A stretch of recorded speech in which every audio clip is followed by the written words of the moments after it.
അസ്സലാമലൈക്കും dear friends. ഇന്നത്തെ നമ്മുടെ സ്പെഷ്യൽ വീട്ടിലുള്ള ചേരുവകൾ വെച്ചിട്ട് പെട്ടെന്ന് തന്നെ ചെയ്തെടുക്കാൻ പറ്റുന്ന ഒരു വെറൈറ്റി പലഹാരമാണ്. നമ്മുടെ ഈ വീഡിയോ കണ്ടുകൊണ്ടിരിക്കുന്ന സമയത്ത് നിങ്ങൾക്ക് ഇഷ്ടപ്പെടുകയാണെങ്കിൽ ഒന്ന് ലൈക്ക് ചെയ്തേക്കണേ. അതുപോലെ തന്നെ നമ്മുടെ ഈ ചാനൽ ആദ്യമായിട്ട് കാണുന്നവരും ഇതുവരെയും സബ്സ്ക്രൈബ് ചെയ്യാത്തവരും പ്ലീസ് ഒന്ന് സബ്സ്ക്രൈബ് ചെയ്തേക്കണേ. ഞാനിടുന്ന വീഡിയോസ് ഉടനടി കിട്ടുന്നതിനായി സബ്സ്ക്രൈബ് ബട്ടന്റെ തൊട്ടടുത്ത് കാണുന്ന ബെല്ലൈക്കൺ കൂടി ക്ലിക്ക് ചെയ്തിട്ട് ഓൾ എന്ന ഓപ്ഷൻ എനേബിൾ ചെയ്യാനും മറക്കല്ലേ.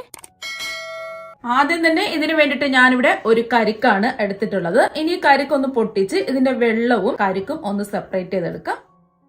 ഇതുപോലത്തെ ഇളം കരിക്ക് വേണം എടുക്കാൻ വേണ്ടിയിട്ട്. ഇനി ഇതിന്റെ ഉള്ളിലുള്ള കരിക്ക് നമുക്ക് എടുക്കാം. ഇപ്പൊ കരിക്കിന്റെ പുറത്തുള്ള ആ ചെറിയൊരു ബ്രൗൺ ആയിട്ടുള്ള ഭാഗമെല്ലാം എടുത്തു മാറ്റിയതിനു ശേഷം ചെറിയ പീസായിട്ട് കട്ട് ചെയ്തെടുത്തിട്ടുണ്ട്.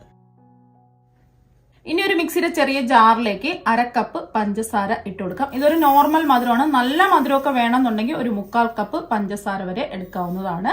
ഇനി നല്ലൊരു ഫ്ലേവർ ഒക്കെ കിട്ടുന്നതിന് വേണ്ടിയിട്ട് 2 ഏലക്കയുടെ തൊണ്ട് കളഞ്ഞ് എടുത്തിട്ടുള്ളതാണ്. ഇതും കൂടി ഇതിലേക്ക് ഇട്ട് കൊടുക്കാം. അപ്പൊ ഏലക്കയുടെ ഫ്ലേവർ ഇഷ്ടമുണ്ടെങ്കിൽ മാത്രം എടുത്താൽ മതി, അല്ലെങ്കിൽ ഏലക്ക ഒഴിവാക്കാം. ഏലക്ക പൊടിയാണെന്നുണ്ടെങ്കിൽ ഇതിന്റെ ലാസ്റ്റിൽ നമുക്ക് ചേർത്ത് കൊടുത്താൽ മതിയാവും. ഇനി ഇതൊന്ന് നല്ലതുപോലെ ഒന്ന് പൊടിച്ചെടുക്കാം. ഇനി ഇത് മാറ്റി വയ്ക്കാം. ഇനി നമ്മൾ ചെറിയ പീസായിട്ട് കട്ട് ചെയ്ത് വെച്ചിരിക്കുന്ന കരിക്ക് മുഴുവൻ ഒരു മിക്സിയുടെ ജാറിലേക്ക് ഇട്ട് കൊടുക്കുക. നമ്മൾ ഇളം കരിക്ക് എടുത്തത് കൊണ്ട് കരിക്കിന്റെ വെള്ളം ഒന്നും ഒഴിക്കാതെ തന്നെ നല്ല പേസ്റ്റ് രൂപത്തിൽ ഇതൊന്ന് അടിച്ചെടുക്കാം. ഇപ്പൊ കണ്ടില്ലേ, ഒട്ടും കട്ടകളൊന്നുമില്ല, നല്ല പേസ്റ്റ് രൂപത്തിൽ ഇത് അരഞ്ഞു കിട്ടിയിട്ടുണ്ട്. ഈ ഒരു പരുവത്തിന് വേണം ഈ കരിക്ക് അടിച്ചെടുക്കാൻ വേണ്ടിയിട്ട്. അപ്പൊ കരിക്ക് 1/4 കപ്പാണ് ഇതാ കിട്ടിയിട്ടുള്ളത്. ഇനി വീണ്ടും ഒരു മിക്സിയിലെ ചെറിയ ജാറിലേക്ക് 1/2 കപ്പ് ചെറുതായിട്ട് കട്ട് ചെയ്തെടുത്ത തേങ്ങ ഇട്ട് കൊടുക്കാം. തേങ്ങ എടുക്കുമ്പോൾ തേങ്ങയുടെ ബ്രൗൺ ഭാഗമൊക്കെ മാറ്റിയിട്ട് ആ വെള്ള പോർഷൻ മാത്രമേ എടുക്കാവൂ കേട്ടോ. അതൊന്ന് പ്രത്യേകം ശ്രദ്ധിക്കുക. ഇനി തേങ്ങ ഒന്ന് പൊടിച്ചെടുക്കാം. അപ്പൊ നമ്മൾ ചിരകിയ തേങ്ങ ആണെന്നുണ്ടെങ്കിൽ പൊടിച്ചെടുക്കേണ്ട ആവശ്യമൊന്നുമില്ല.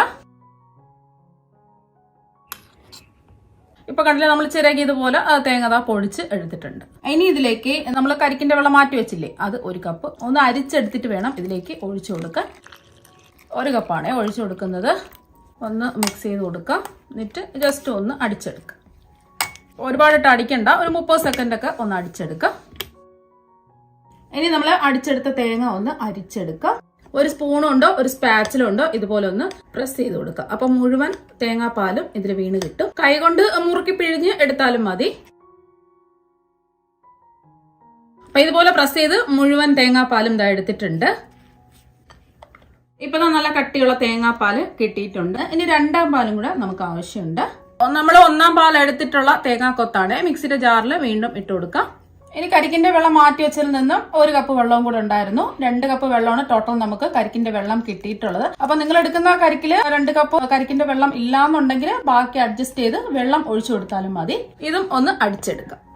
ഇനി നമ്മൾ 2ാമത് അടിച്ചെടുത്ത തേങ്ങാപ്പാല് വീണ്ടും ആ 1ാം പാലിൽ കൂടി തന്നെ അരിച്ചൊഴിക്കാം. അപ്പൊ ഞാനൊരു 40 സെക്കൻഡ് ഒക്കെ അടിച്ചിട്ടുള്ളേ. ഇതും നേരത്തെ പോലെ തന്നെ നമുക്ക് ഇതുപോലെ ഒരു സ്പൂൺ വെച്ചോ ഒരു സ്പാച്ചിൽ വെച്ചോ അല്ലെങ്കിൽ കൈ വെച്ചോ മുറുക്കി പിഴിഞ്ഞ് ഇതിന്റെ പാല് മുഴുവനും എടുക്കാം. ഇപ്പൊ നല്ല കട്ടിയുള്ള തേങ്ങാപ്പാല് കിട്ടിയിട്ടുണ്ട്. കുറച്ച് വലിയ ഹോളുള്ള അരിപ്പയിൽ കൂടിയാണ് നമ്മൾ എളുപ്പത്തിന് വേണ്ടിയിട്ട് അരിച്ച് ഒഴിച്ചു എടുത്തിട്ടുള്ളത്. അതിൽ ചെറിയ ചെറിയ ഈ തേങ്ങയുടെ ഒക്കെ കൊത്തുണ്ടാവും. അപ്പൊ അതുകൊണ്ട് നമ്മൾ ചായ ഇരിക്കുന്ന അരിപ്പയിൽ കൂടി ഒന്നുകൂടി ഒന്ന് അരിച്ചൊഴിക്കാം.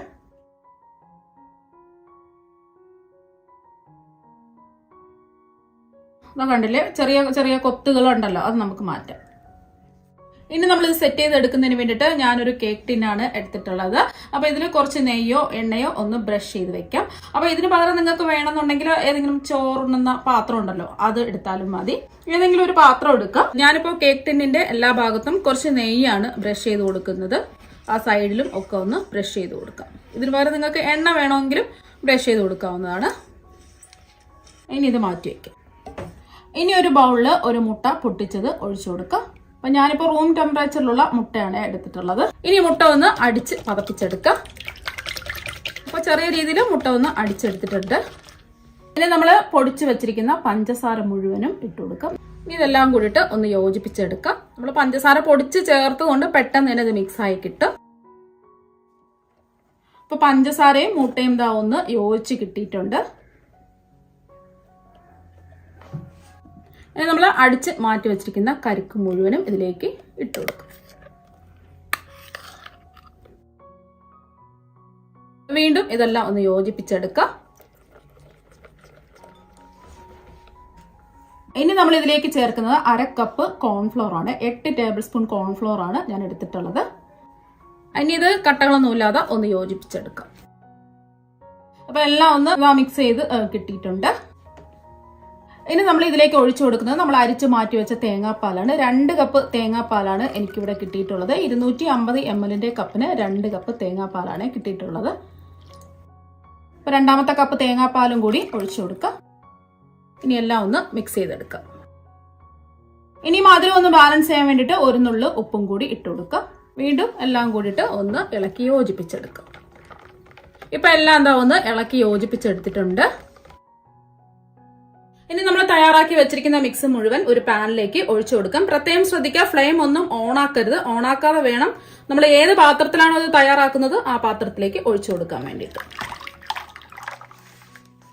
അപ്പോൾ ഒഴിച്ചു കൊടുത്തതിന് ശേഷം വേണം ഫ്ലെയിം ഓണാക്കി കൊടുക്കാൻ. എന്നിട്ട് മീഡിയം ഫ്ലെയിം വേണം വെക്കാൻ വേണ്ടിയിട്ട്. ഫ്ലെയിം കൂട്ടിയിടരുത്. മീഡിയം ഫ്ലെയിമിൽ വെച്ചിട്ട് ഇങ്ങനെ കൈ വിടാതെ ഒന്ന് ഇളക്കി കൊടുക്കണം. കാരണം എന്ന് വെച്ചാൽ നമ്മൾ കോൺഫ്ലവർ ചേർത്തിട്ടുണ്ട്.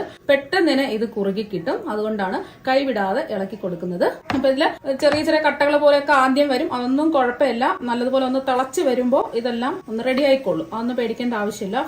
മീഡിയം ഫ്ലെയിമിൽ ഇട്ടിട്ട് കൈവിടാതെ ഒന്ന് ഇളക്കി കൊടുത്താൽ മാത്രം മതി. സൈഡിലൊക്കെ ഇതുപോലെ പറ്റി പിടിച്ചിരിക്കുന്നത് ഇതുപോലെ ഒന്ന് ഇളക്കിയിട്ട് കൊടുക്കാം. അപ്പൊ നിങ്ങൾക്ക് വേണമെന്നുണ്ടെങ്കിൽ ഇതിൽ നട്ട്സ് ഒക്കെ കുറച്ച് കട്ട് ചെയ്തിട്ട് കൊടുക്കാം. ഞാനിപ്പോ അങ്ങനെയൊന്നും ഇട്ട് കൊടുക്കുന്നില്ല.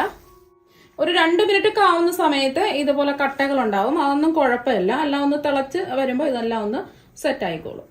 ഇതൊന്നും പേടിക്കേണ്ട ആവശ്യമില്ല. ഒന്ന് കുറുകി വരുന്ന സമയത്ത് ഇതെല്ലാം ഒന്ന് റെഡിയായി വരും. ജസ്റ്റ് ഒന്ന് കുറുകുന്ന സമയത്ത് ഫ്ലെയിം കുറച്ചിട്ടിട്ട് ഇളക്കി കൊടുക്കാം. ഇപ്പൊ ഒരു 3 മിനിറ്റ് ഒക്കെ കഴിഞ്ഞിട്ടുണ്ട്. ഇനി ഫ്ലെയിം കുറച്ചിട്ടിട്ട് വേണം ഇതൊന്ന് ഇളക്കി കൊടുക്കാൻ വേണ്ടിയിട്ട്. പെട്ടെന്ന് അടുക്കി പിടിക്കും. അതുകൊണ്ടാണ്. ഇപ്പൊ ഒരു 5 മിനിറ്റ് ഒക്കെ ആയപ്പോൾ അതെല്ലാം ഒന്ന് കുറുകി കിട്ടിയിട്ടുണ്ട്. അപ്പൊ ഈ ഒരു സമയത്ത് നിങ്ങൾക്ക് വേണമെന്നുണ്ടെങ്കിൽ ഏലക്ക പൊടി ചേർത്ത് കൊടുക്കാം. നമ്മൾ നേരത്തെ പഞ്ചസാര പൊടിച്ചപ്പോഴാണ് ഏലക്ക ചേർത്ത് കൊടുത്തിട്ടുള്ളത്. ഏലക്ക പൊടിയാകുമ്പോൾ ഈ ഒരു സ്റ്റേജിൽ നമുക്കൊരു 1/2 ടീസ്പൂൺ ഏലക്കപ്പൊടി, ഏലക്കയുടെ ടേസ്റ്റ് ഇഷ്ടമുണ്ടെങ്കിൽ ചേർത്ത് കൊടുത്താൽ മതിയാവും. അപ്പൊ എല്ലാം ഒന്ന് കുറുകി കിട്ടിയിട്ടുണ്ട്. ഇനി ഇതിലേക്ക് 1 ടീസ്പൂൺ നെയ്യും കൂടി ഒഴിച്ചു കൊടുക്കാം. ഒരുപാടൊന്നും ഒഴിക്കേണ്ട. 1 ടീസ്പൂൺ നെയ്യ് ഒഴിച്ച് ഒന്ന് ഇളക്കി യോജിപ്പിച്ചെടുക്കാം. ഒരു തിള വരുന്നത് വരെ നമുക്കിതൊന്ന് ഇളക്കി കൊടുക്കേണ്ടി വരും. ഫ്ലെയിം കുറച്ചിട്ടിട്ട് വേണം ഇതൊന്ന് ഇളക്കി യോജിപ്പിച്ചെടുക്കാം. നെയ്യും കൂടെ ഒഴിച്ചു കൊടുക്കുമ്പോൾ പാനിൽ നിന്ന് സ്മൂത്ത് ആയിട്ട് നമുക്ക് ഇളക്കിയെടുക്കാൻ പറ്റും.